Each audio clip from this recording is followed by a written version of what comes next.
माझ्यासोबत प्रकाशदादा सुर्वे आहेत. दादा, काय सांगाल, आज बजेट झालंय, कशा प्रकारे मुंबईकरांना आणि महाराष्ट्राला फायदा होईल? खूप आनंददायी आणि खूप चांगला बजेट आहे. इन्फ्रास्ट्रक्चरला प्रचंड प्राधान्य देणारा बजेट आहे.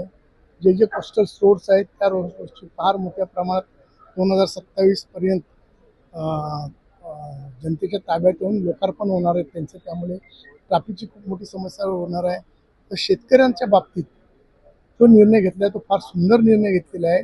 बांबू शेतीसाठी त्यांनी प्रचंड प्राधान्य दिलेलं आहे. आणि शेतकऱ्यांनी ज्यांनी सातत्याने कर्ज व्यवस्थित भरलेले आहेत त्यांना 50 रुपये अनुदान देणार आहेत आणि 2 लाख रुपये त्यांना कर्ज देणार आहेत. ज्यांचे कर्ज राहिले असतील ते 2 लाख रुपये कर्ज शासन भरणार आहे. शेतकऱ्यांसाठी हा फार आनंददायक दिलासा देणारा असा बजेट आहे. महिलांसाठी काही वेगळ्या योजना?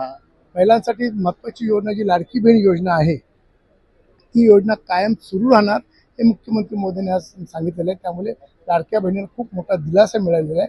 आणखीन वेगवेगळ्या योजना जे गड किल्ले आहेत त्यांचं संवर्धन होणार आहे.